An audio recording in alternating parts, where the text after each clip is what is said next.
we're here at Musikmesse 2015 in the Roland booth with Scott, who's going to show us the new JDXA synth. So, Scott, it's a much bigger version of the JDXI. Is that right? Or yes, it's Yes, it's definitely the big brother. It's our most advanced crossover technology synthesizer that we have. So, what's different about this then? What more can it do? Well, of course, this is the big brother of the crossover technology, which is our highest level of DSP technology, which is the digital side, and also it's 4 parts analog. So the analog parts, they can run 4-part independent, or they can run in poly mode, so you can play a 4-part chord as well. So it really is just, it keeps stacking everything at our highest level. From the JDXI, we have 4 parts, but here we have 8 parts.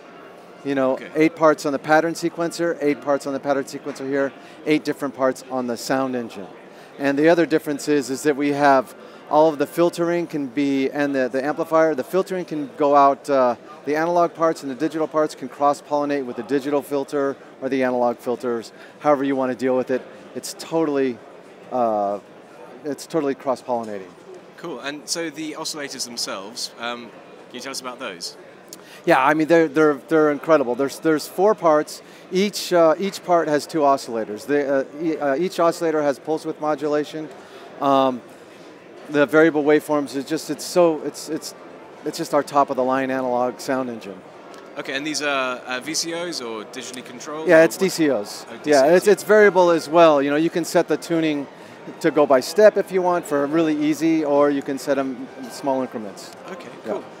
So do you want to give us a demo then of what course. It can do? Yeah.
So that was mostly analog stuff going through. Of course, I'm doing a lot of noise things and a lot of LFO, you know, playing around. So it's very, very capable.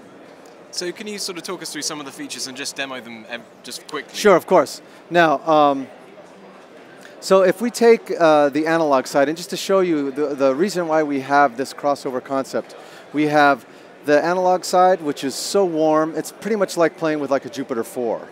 You know, because it's 4 parts. We have if I play a chord here, as I mentioned, I can play them independently on 4 different MIDI channels, or I can play them together in polystack mode.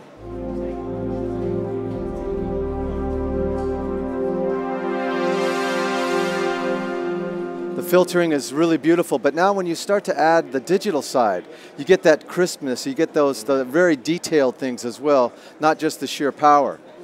So here's 2 digital parts on top of it.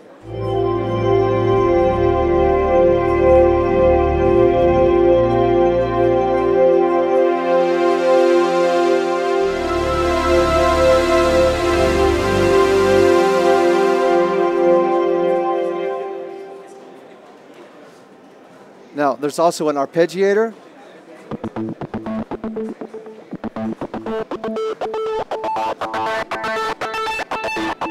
When you start cranking stuff from the analog sound going into the digital filters and going through the effects, you can really super saturate the sound.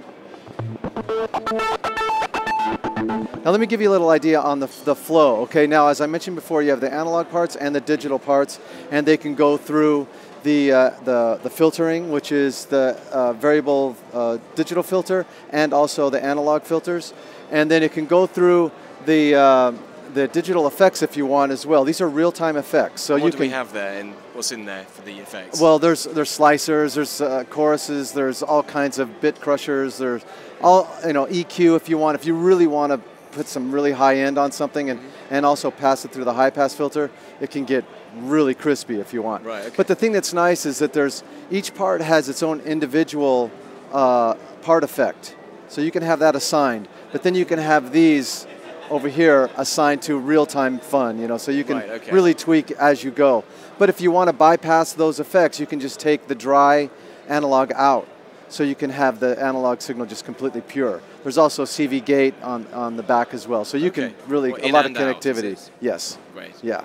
So it's completely thorough. It's a lot of fun. It looks incredible. The filtering is amazing.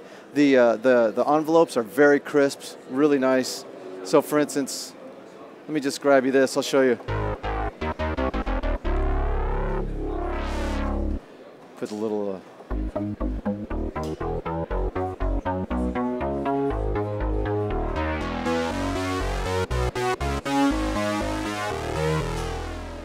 It's pretty much everything you've ever wanted in an analog synthesizer, but it's also so much more because you have all of that amazing Roland DSP technology combined with it. So it's a lot of fun.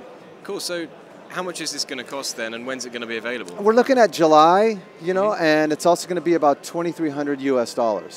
Okay. So it's a lot for it's a lot of synthesizer for the money. It's pretty much 4 big mono synths that can be combined. Like the old days with the Oberheim SEMs, where you can combine them and things like that.